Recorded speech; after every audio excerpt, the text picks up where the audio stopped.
പപ്പ എനിക്ക് പപ്പയോട് സീരിയസ് ആയിട്ട് ഒരു കാര്യം പറയാനുണ്ട്. മൊത്തം കേൾക്കാതെ ചാടിക്കേറി റിയാക്ട് ചെയ്യില്ല. നീ ആദ്യം കാര്യം പറ, എങ്ങനെ റിയാക്ട് ചെയ്യണമെന്നൊക്കെ അത് കഴിഞ്ഞിട്ട് തീരുമാനിക്കാം. എനിക്ക് മടത്തിപ്പറമ്പിൽ നമ്മുടെ ബിനോയങ്ങളുടെ മോള് സേറെ ഭയങ്കര ഇഷ്ടമാണ്.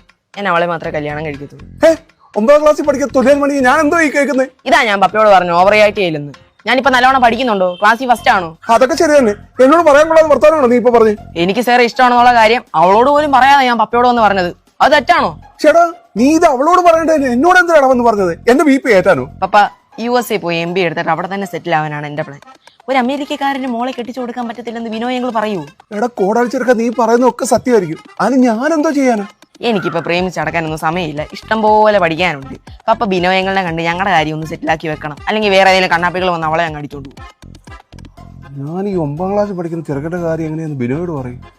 നീ അമേരിക്ക പോകുന്നൊക്കെ പറഞ്ഞത് സത്യമാണോ? പപ്പ 100%. പപ്പയ്ക്ക് എന്നെ വിശ്വാസം ഇല്ലേ? അങ്ങനെയാണെങ്കിൽ ഞാൻ ബിനോയോട് സംസാരിക്കാം. മതി, അത് മതി.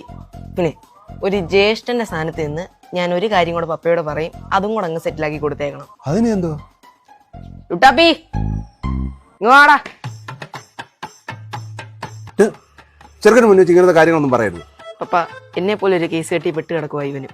പപ്പ ഇവന്റെ കാര്യം കൂടെ ഒന്ന് സെറ്റിലാക്കി കൊടുക്കണം. നിരഞ്ജന KP, അതാണ് അവളുടെ പേര്. എന്റെ ദൈവമേ, പപ്പ വിഷമിക്കണ്ട. ഞാൻ അമേരിക്കയിൽ പോയി സെറ്റിലായ ഉടൻ ഇവനെ ഞാൻ അക്കരെ നടത്തും. പിന്നെ പപ്പയുടെ കാര്യം 70ാം വയസ്സ് മുതൽ പപ്പ ഒരു അമേരിക്കൻ പൗരനായിരിക്കും.